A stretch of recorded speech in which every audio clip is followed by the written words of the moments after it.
네, 다양한 경제 소식 살펴보도록 하겠습니다. 오늘은 서은숙 상명대학교 경제금융학부 교수와 함께하도록 하겠습니다. 교수님 어서 오십시오. 네, 안녕하세요. 네. 역시 미국이 촉발한 이 관세 분쟁 여전히 진행 상황은 별로 없고 시끄럽기만 한 것 같습니다. 네. 트럼프가 EU와 멕시코에 상호 관세 30% 부과를 발표를 했다.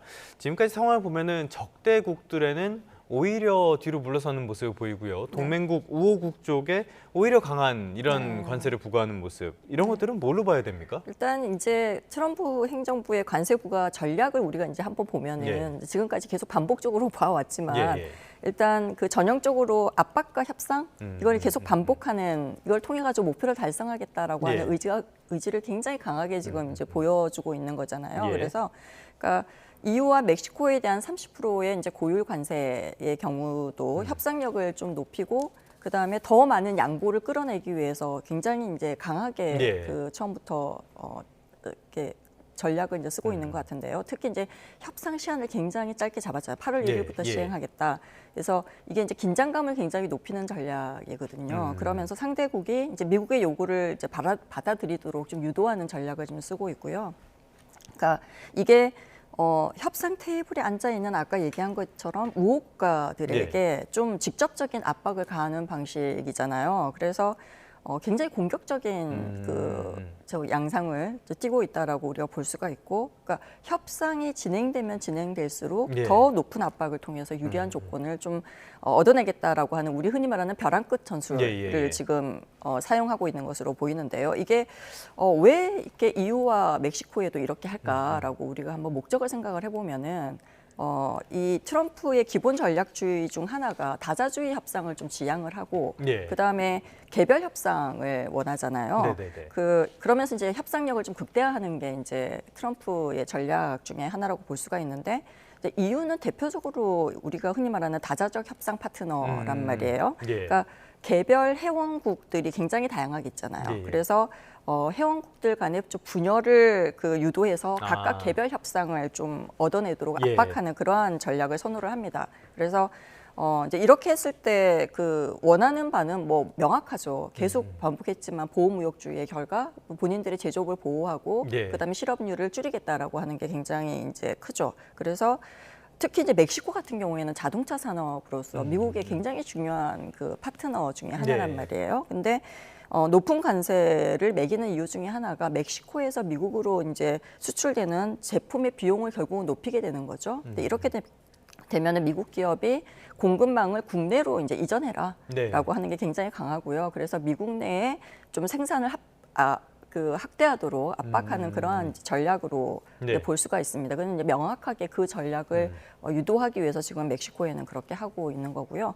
뭐 이게 이렇게까지 해야 되나라는 생각이 우리 굉장히 많이 들잖아요. 근데 결국은 지금 지지층을 좀 결속을 하고 정치적인 이유가 굉장히 강한 것 같아요. 지지층을 좀 결속을 하고 그다음에 뭐 본인이 선거 공약을 실천하기 위해서 실제로 행동에 옮기고 있고 이걸 굉장히 강하게 좀 보여주는 그러한 의도가 있다라고 우리가 볼 수가 있겠죠. 그런데 지금까지 상황을 보면은 7월 8일에 하겠다 그랬다가 8월 1일로 물러서고 계속 물러서는 모습을 보여주고 있는데 별로 트럼프의 이런 전략이 효과를 보지는 못하고 있는 것 같거든요. 그런데 사실 상대국도 그거는 마찬가지입니다. 당황스럽게 마찬가지입니다. EU가 또 한 발 물러선 것 같은데 이유가 뭘까요? 그러니까 EU는 사실 어떻게 보면 미국하고 상호 간에 굉장히 무역과 투자를 많이 하고 있는 파트너들이에요. 굉장히 깊게 얽혀 있는 나라들이죠. 그래서 사실 어떻게 보면 EU가 보복 관세를 시행하겠다라고 해서 시행을 하잖아요. 그러면 실질적인 피해를 본인들도 받게 되는 상황이 발생을 하는 거죠. 그래서 특히 이제 EU의 주요 산업 중에 자동차, 농업, 철강 뭐 이런 부분에 대해서는 피해가 굉장히 크게 예상을 우리가 하고 있거든요. 그래서 결국 보복 관세가 자국 경제에도 타격을 주는 좀 양날의 검 같은 그러한 점이 이제 어떻게 보면은 본인들 입장에서 굉장히 부담으로 이제 작용을 한다라고 볼 수가 있고요. 특히 이제 그 미국은 EU의 굉장히 중요한 수출 시장 중에 하나입니다. 예. 그래서 없어서는 안 될 시장이라고 볼 수가 있죠. 우리나라도 마찬가지 그쵸. 상황인데 그래서 그리고 이제 EU는 개별 회원국마다 미국하고의 이해관계가 조금씩 다 달라요. 그래서 어떻게 보면 내부적으로 굉장히 다양한 이견이 존재를 하거든요. 예. 그래서 EU 입장에서는 우리가 이제 흔히 EU 정도면 굉장히 강력하게 좀 협상 그 카드를 갖고 오지 않을까라고 생각을 하고 있지만 이런 내부 갈등 때문에 굉장히 빠르고 단일화된 어떤 강경한 대응 전략을 하기가 예. 힘들다. 근데 상대적으로 트럼프는 이걸 알고 있죠. 그리고 트럼프 행정부는 좀 어떻게 보면은 그 트럼프를 중심으로 해가지고 비교적 일관된 압박 전략을 계속 예. 구사를 하고 있고요. 그래서 굉장히 이제 EU 입장에서는 굉장히 뾰족할 수가 없는 그러한 예. 그래서 이제 한 발 물러서는 그런 거를 보였고요. 특히 EU 경제가 지금 굉장히 안 좋아요. 예, 예. 경기 침체가 굉장히 상당한 상황이고요. 그래서 어떻게 보면은 미국과의 전면적인 무역 전쟁 자체가 EU 경제를 더 침체 상황으로 갖고 갈 수 있다라고 판단을 했기 때문에 이러한 좀 극단적인 상황을 예. 좀 미루자, 시간을 벌자라고 네네네네. 하는 게 좀 있는 것 같아요. 그리고 이러한 과정에서 어떻게 보면은 미국 내에 또 여론 자체가 결국은 이제 미국도 이렇게 관세를 부과시키게 되면 미국 경제도 반드시 좋은 건 아닌 거거든요. 그렇죠. 네, 그래서 예. 이 여론이 트럼프의 좀 의견을 좀 완화시킬 수 있도록 그러한 좀 전략도 같이 갖고 가고 있는 것 같은 것으로 보입니다. 뭐 당장 네. 내년 중간 선거 때 공화당이 굉장히 어려울 거다 네. 이런 전망이 나오고 있기 네, 때문에 맞습니다. 네. 이런 것들도 많이 보고 있는 것 같습니다. 네. 조금 전에 우리나라 말씀을 해주셨는데 사실 미국 역시 미국이 굉장히 중요한 시장인 거는 우리도 마찬가지거든요. 네, 네. 이런 상황 속에서 상반기에는 수출 실적이 괜찮았는데 네. 하반기가 좀 우려된다 이런 목소리가 나와요. 당연히 이제 고율 관세 부과 가능성이 굉장히 높아지고 있고 예. 어쨌든 시간이 지나면서 이게 이제 시간을 정해놨기 때문에 그다음에 글로벌 무역 긴장이 계속 지속되고 있는 상황이잖아요. 예. 그러니까 우리가 보면은 주요 산업이 자동차, 철강, 반도체 뭐 이런 부분들인데 수출이 타격을 받을 수밖에 없죠. 사실 1월부터 5월까지는 뭐 좋지는 않았고요, 예. 수출이. 근데 6월에 이제 반도체, 선박 뭐 이런 부분에서 좀 수출 증가율이 좀 회복이 되면서 상반기에는 한국의 수출 실적이 비교적 양호한 상태를 예. 보였지만 하반기에는 좀 어려울 것이다. 수출에 타격을 받을 것이라고 보고 있고요. 어쨌든 글로벌 공급망에 이제 미국의 관세 충격이 좀 연쇄적으로 영향을 미칠 거예요. 그렇게 되면서 원자재 가격이나 운송비 상승이 추가 비용 부담으로 발생할 수밖에 없는 상황이거든요. 이거는 예. 기업 실적에 굉장히 또 악화를 갖고 오는 상황으로 연결이 될 것 같고요. 특히 이제 우리나라에서 볼 때는 EU랑 미국이랑 중국이 전부 다 주요한 그 경제 그 파트너란 말이에요. 예. 수출 대상국인데 EU 경제가 현재 경기 침체를 굉장히 심각하게 지금 겪고 있고 그다음에 중국도 경제 회복세가 우리가 생각하는 것만큼 지금 네. 빨리 회복이 되지 않은 상태잖아요. 이 말은 뭐냐면은 수출 실적이 좋아지기가 좀 어려운 그런 글로벌 환경에 지금 놓여 있다라고 볼 예. 수가 있겠죠. 네. 알겠습니다. 우리도 굉장히 어려운 상황. 그래서 이제 좀 어떻게 보면은 수출 의존도를 네. 조금 그 미국과 중국과 EU에서 좀 다변화시킬 필요가 있어요. 이건 이제 중장기적으로 지금 협상을 네. 계속하되 중장기적인 전략 차원에서 뭐 아세안이라던가 아니면 중남미, 뭐 중동 이런 네. 신흥 시장을 계속 개척하는 전략들을 써야 될 필요가 있습니다. 그리고 이제 첨단 산업이나 기술 위주의 산업들은 네. 부가가치가 높도록 어떻게 보면은 기술 초격차 전략을 계속 지속하도록 하는 게 굉장히 중요한 중장기 전략으로 우리가 생각을 해야 된다고 봅니다. 알겠습니다. 아세안 뭐 굉장히 큰 시장이 될 네. 테니까요. 이런 쪽도 잘 봐야겠고요.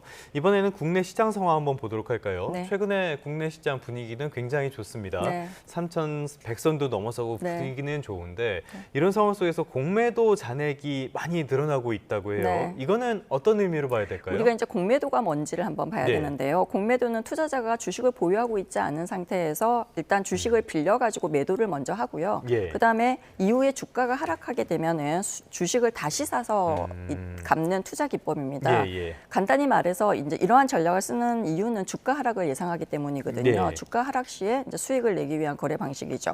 그래서 다시 얘기하면은 코스피 시장의 지금 공매도가 잔고가 9조 원을 돌파했다라고 하는 것은 시장의 하락 그 기대감이 굉장히 네. 크다라고 우리가 예측을 할 수가 있죠. 그러니까 원인은 금방 얘기한 것처럼 지금 우리나라 코스피 시장이 굉장히 이제 좋아지고 있기는 한데 네. 글로벌 시장도 지금 굉장히 불확실성이 크고 그렇죠. 그다음에 뭐 그 경기 둔화 우려가 각 그 EU나 뭐 지금 미국도 다 지금 우려가 되고 있는 상황이고요. 그다음에 너무 많이 오른 종목들이 있죠. 그래서 좀 과열 조정 기대감도 지금 존재를 좀 하고 있고요. 시장 내에서 특히 이제 2차 전지라든가 바이오, 고평가 기술주 이게 특정 업종의 실적 불확실성도 지금 좀 존재를 하고 있는 상태입니다. 그래서 투자자들이 향후 시장 하락 가능성을 좀 높게 보고 있고 그래서 공모에도에 좀 적극적으로 참여하고 있는 상황이다라고 볼 수가 있겠죠.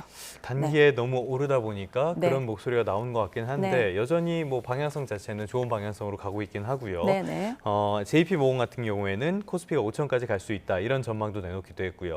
여기에서 또 하나 변수가 될 수 있는 게 이재명 정부의 세법 개정안이 아닐까 싶어요. 배당소득 분리과세를 이야기를 하고 있는데 이게 왜 중요하다는 겁니까? 이게 이제 배당소득 분리과세가 뭐냐면은 배당소득을 다른 소득하고 합산하지 않고 별도로 세율을 적용시킨다는 거거든요. 그래서 현재는 배당하고 이자를 합해가지고 연 2천만 원이 초과하는 경우에는 종합소득에 포함을 시켜서 최고 49.5%의 누진세율을 적용을 하고 있단 말이에요. 근데 분리과세를 이게 이제 선택을 하게 되면은 저율로 이제 과세가 되고 그 다음에 종합소득 과세 대상에서 제외가 됩니다.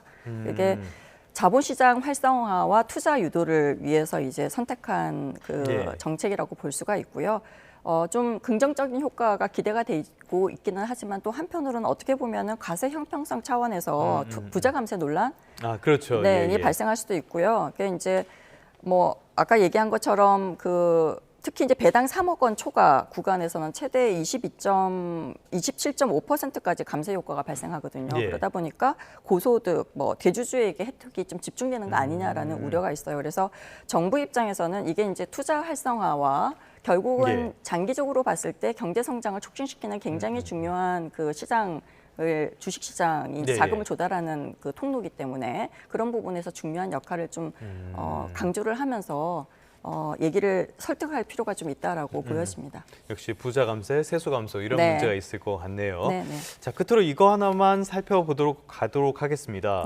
요즘 날씨가 굉장히 더워서요. 이게 물가에도 직접 영향을 미치고 있는 것 같아요. 네, 우리 이제 히트 인플레이션이라고 부르는데요.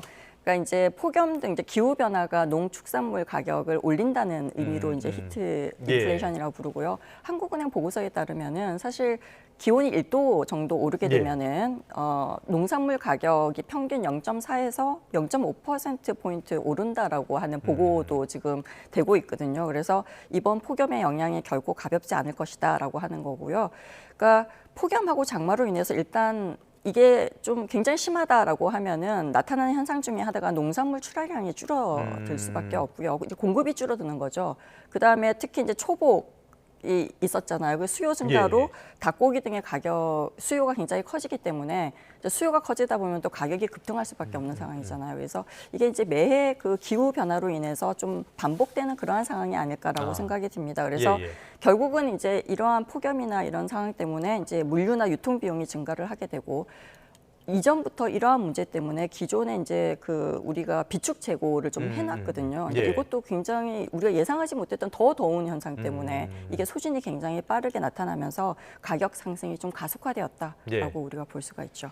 기후 변화는 현실인데 당장 트럼프 행정부부터 이 기후 위기를 부정하고 있어서 걱정이 굉장히 큽니다. 그렇습니다. 지금까지 상명대학교 서은숙 경제금융학부 교수와 함께 다양한 경제 이슈들 진단해봤습니다. 오늘 말씀 잘 들었습니다. 네, 감사합니다.